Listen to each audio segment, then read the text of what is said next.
केंद्रीय मंत्रिमंडल के मेरे सहयोगी डॉक्टर जितेंद्र सिंह जी, राष्ट्रीय सुरक्षा सलाहकार श्री अजीत डोवाल जी, कैबिनेट सेक्रेटरी, डायरेक्टर सीबीआई, अन्य अधिकारीगण, देवी और सज्जनों,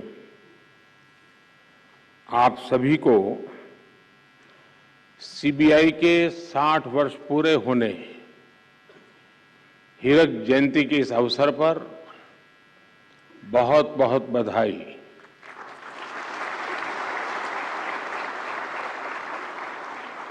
देश की प्रीमियम इन्वेस्टिगेशन एजेंसी के रूप में 60 वर्ष का सफर आपने पूरा किया है। ये 6 दशक निश्चित रूप से अनेक उपलब्धियों के रहे हैं। आज यहां सीबीआई के मामलों से जुड़े सुप्रीम कोर्ट के फैसलों का संग्रह भी जारी किया गया है। ये सीबीआई के बीते वर्षों के सफर को दिखाता है। कुछ शहरों में सीबीआई का नया दफ्तर हो, ट्विटर हैंडल हो, अन्य व्यवस्थाएं जिनका आज शुभारंभ हुआ है, वो निश्चित रूप से सीबीआई को और सशक्त करने में अहम भूमिका निभाएंगे। सीबीआई ने अपने काम से, अपने कौशल से सामान्य जन को एक विश्वास दिया है। आज भी जब किसी को लगता है कि कोई केस असाध्य है, तो आवाज उठती है कि मामला सीबीआई को दे देना चाहिए। लोग आंदोलन करते हैं कि केस उनसे लेकर के सीबीआई को दे दो। यहां तक कि पंचायत स्तर पर भी कोई मामला आता है तो लोग कहते हैं, अरे भाई इसके तो सीबीआई के हवाले करना चाहिए। न्याय के, इंसाफ के एक ब्रांड के रूप में सीबीआई हर जुबान पर है। सामान्य जन का ऐसा भरोसा जीतना कोई साधारण उपलब्धि नहीं है।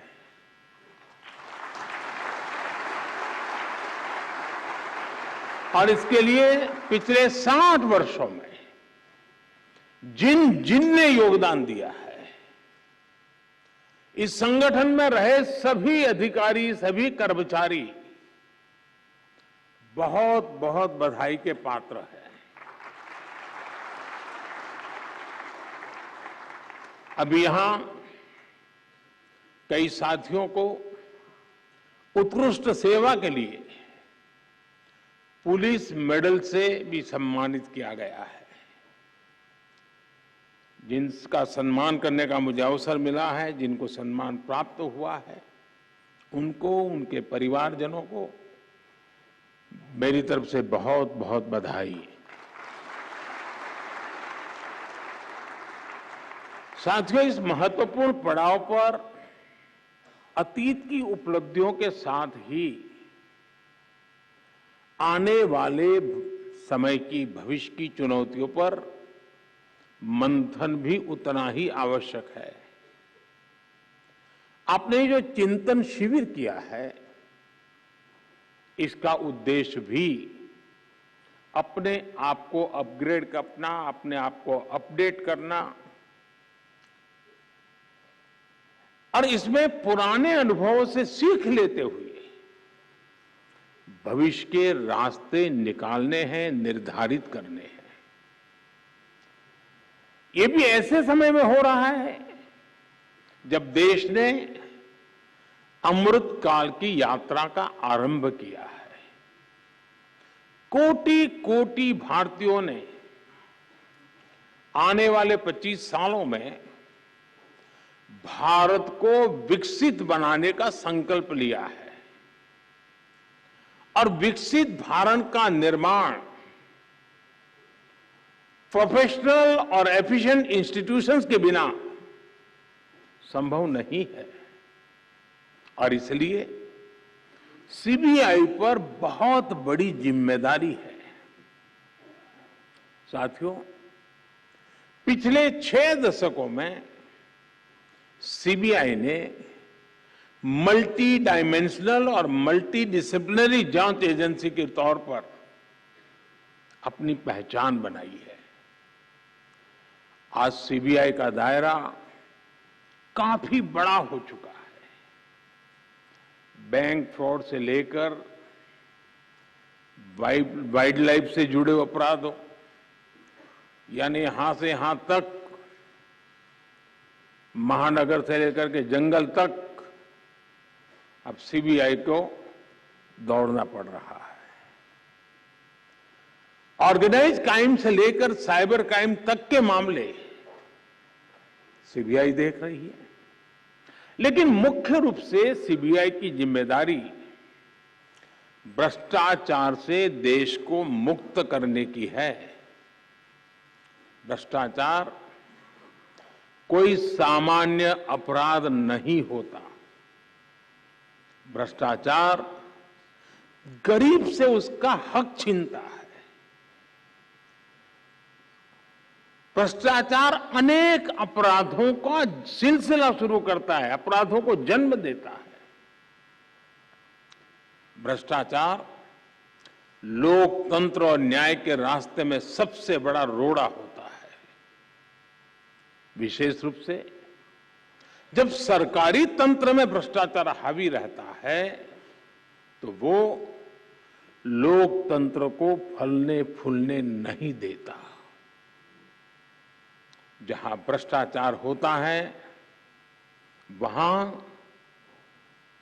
सबसे पहले युवाओं के सपने बलि चढ़ जाते हैं, युवाओं को उचित अवसर नहीं मिलते। वहां सिर्फ एक विशेष इकोसिस्टम ही फलता फूलता है। भ्रष्टाचार प्रतिभा का सबसे बड़ा दुश्मन होता है और यहीं से भाई भतीजावाद, परिवारवाद पनपता रहता है और अपना शिकंजा मजबूत करता रहता है। जब भाई भतीजावाद और परिवारवाद बढ़ता है तो समाज का, राष्ट्र का सामर्थ्य कम होता जाता है और जब राष्ट्र का सामर्थ्य कम होता है तो विकास अवश्य प्रभावित हो जाता है।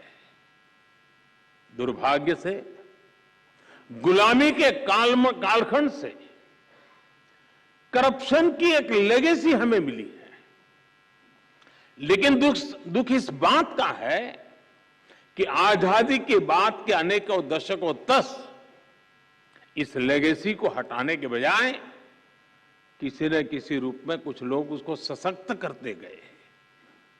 साथियों, आप याद कीजिए 10 वर्ष पहले जब आप गोल्डन जुबिली मना रहे थे तब देश में क्या स्थिति थी? तब की सरकार के हर फैसले, हर प्रोजेक्ट सवालों के घेरे में थे। करप्शन के हर केस में पहले के केस से बड़ा होने की होड़ लगी हुई थी। तूने इतना किया तो मैं इतना करके दिखाऊंगा।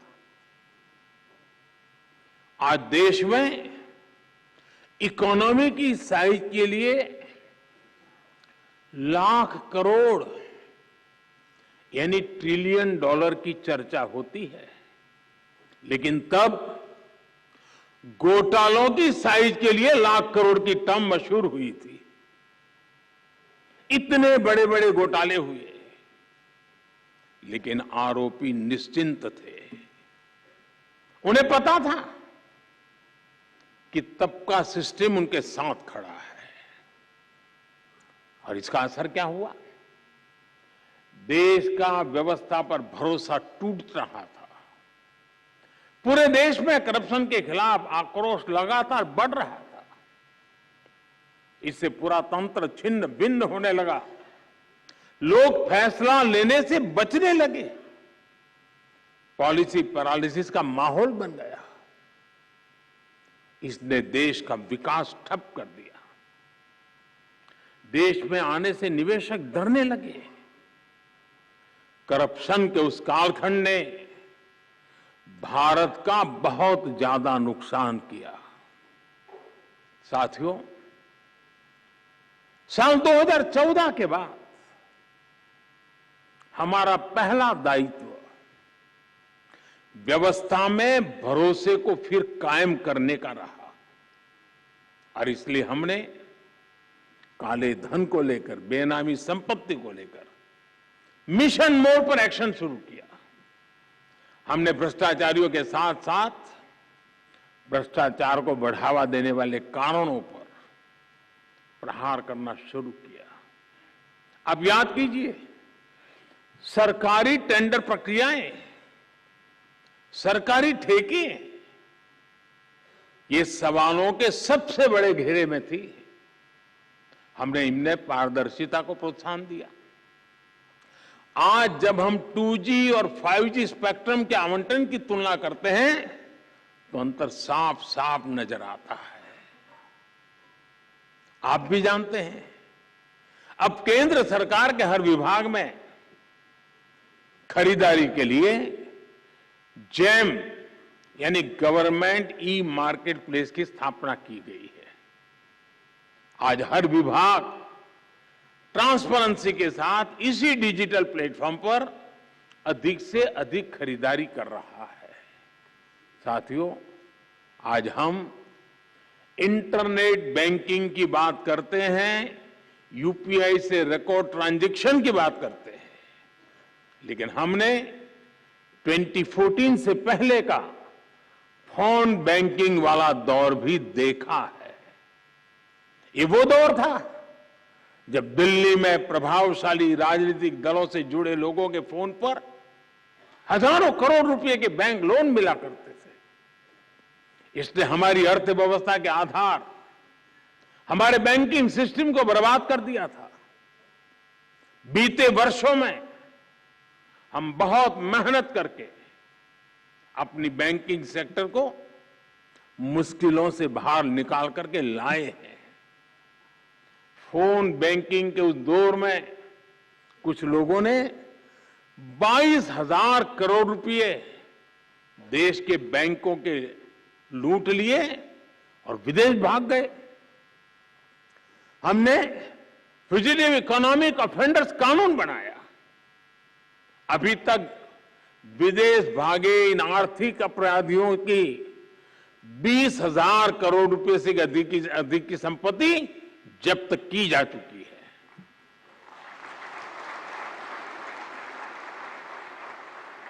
साथियों, भ्रष्टाचारियों ने देश का खजाना लूटने का एक और तरीका बना रखा था जो दशकों से चला आ रहा था। ये था सरकारी योजनाओं के लाभार्थियों से लूट। पहले की सरकारों में जो मदद गरीब लाभार्थियों के लिए भेजी जाती थी वो बीच में ही लूट ली जाती थी। राशन हो, घर हो, स्कॉलरशिप हो, पेंशन हो, ऐसी अनेक सरकारी स्कीम्स में असली लाभार्थी खुद को ठगा हुआ महसूस करते थे। और एक प्रधानमंत्री ने तो कहा था, 1 रुपया जाता है 15 पैसा पहुंचता है। 85 पैसों की चोरी होती थी। पिछले दिनों मैं सोच रहा था, हमने डीबीटी के द्वारा करीब 27 लाख करोड़ रुपए नीचे लोगों में पहुंचाया है। अगर उस हिसाब से देखता तो 27 लाख करोड़ में से करीब करीब 16 लाख करोड़ कहीं चले गए होते। आज जनधन, आधार, मोबाइल की ट्रिनिटी से हर लाभार्थी को उसका पूरा हक मिल रहा है। इस व्यवस्था से 8 करोड़ से अधिक फर्जी लाभार्थी सिस्टम से बाहर हुए हैं। जो बेटी पैदा नहीं हुई वो विधवा हो जाती थी और विधवा पेंशन चलता था। डीबीटी से देश के करीब 2.25 लाख करोड़ रुपए गलत हाथों में जाने से बचे हैं। साथियों, एक समय था जब सरकारी नौकरियों में इंटरव्यू पास कराने के लिए भी जमकर के भ्रष्टाचार होता था। हमने केंद्रीय भर्तियों की ग्रुप सी, ग्रुप डी भर्तियों से इंटरव्यू खत्म कर दिया। एक समय में यूरिया के भी घोटाले होते थे। हमने यूरिया में नीम कोटिंग कर इस पर भी लगाम लगा दी। डिफेंस डील्स में भी घोटाले आम थे। बीते 9 वर्षों में डिफेंस डील्स पूरी पारदर्शिता के साथ किया गया है।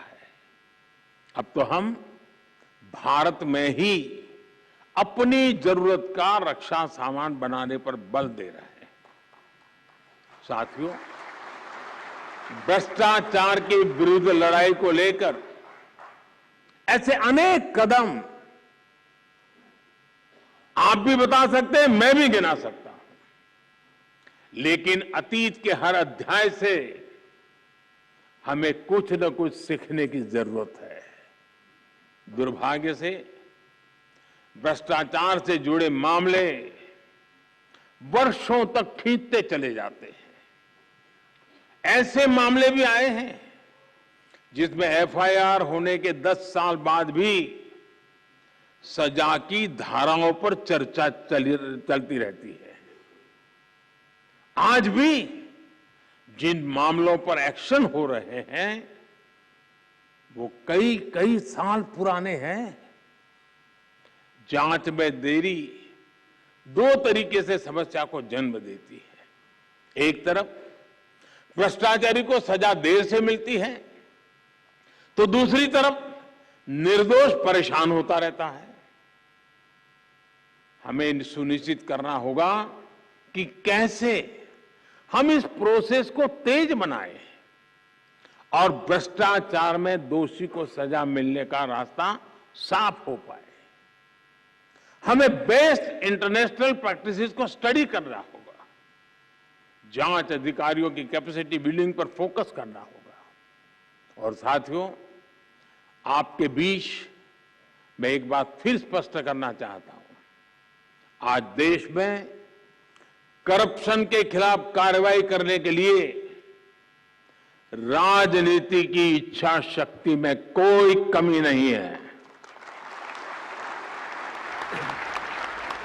आपको कहीं पर भी हिचकने, कहीं रुकने की जरूरत नहीं है।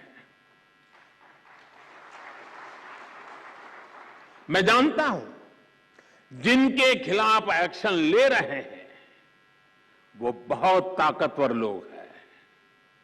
बरसों बरस तक वो सरकार का, सिस्टम का हिस्सा रहे हैं।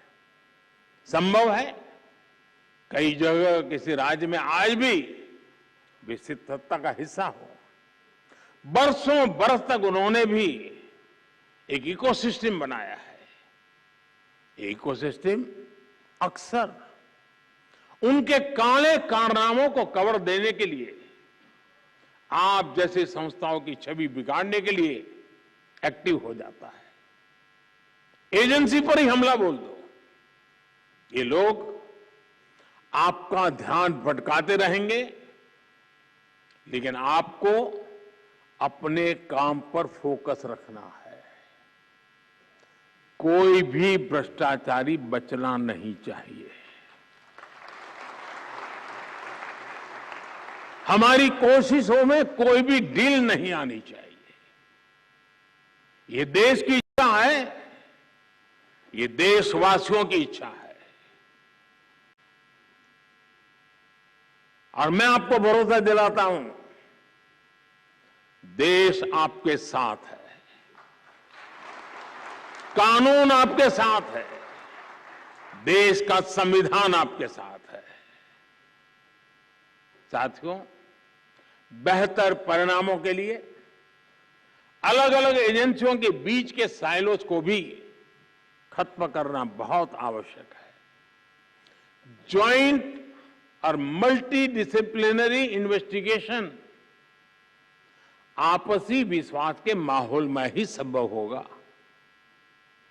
अब देश की ज्योग्राफिकल बाउंड्रीज, उससे बाहर भी पैसों का, लोगों का, गुड्स एंड सर्विसेज का बड़े पैमाने पर मूवमेंट हो रहा है।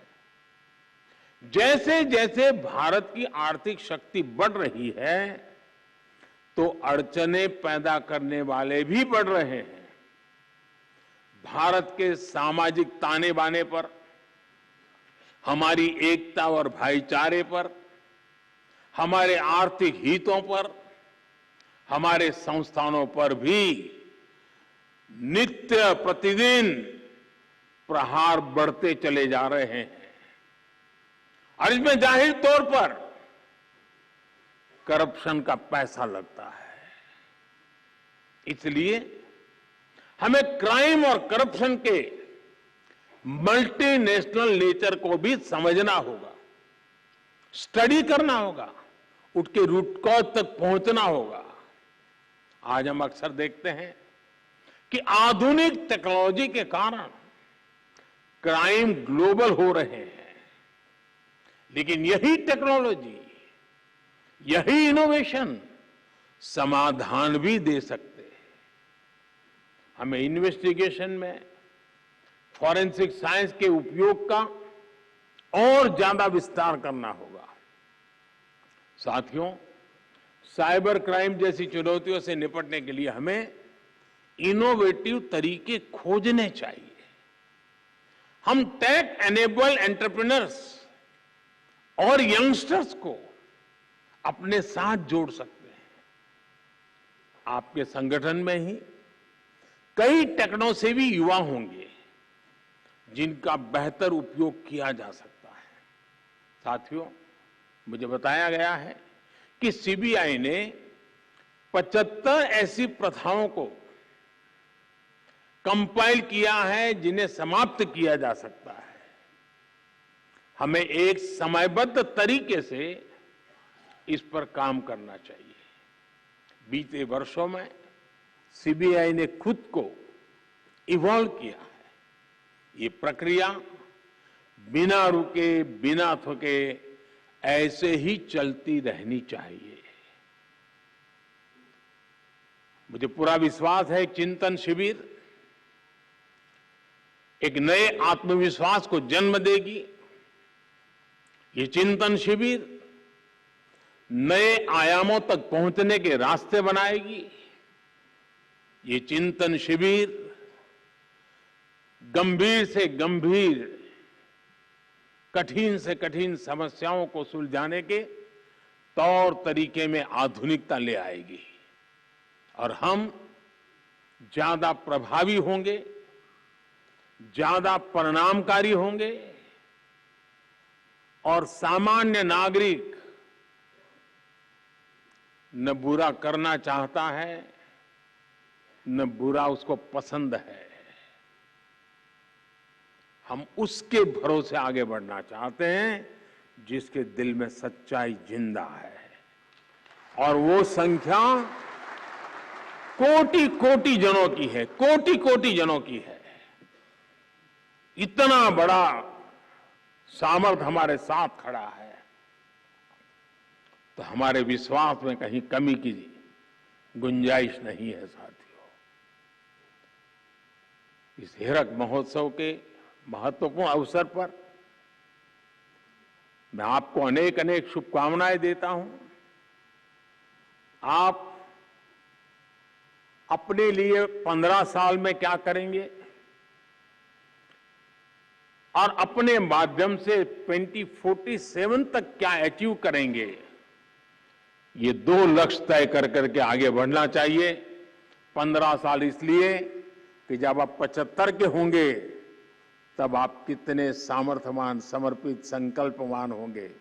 और जब देश 2047 में शताब्दी मनाता होगा तब इस देश की आशा अपेक्षाओं के अनुरूप आप किस ऊंचाई पर पहुंचे होंगे, वो दिन देश देखना चाहता है।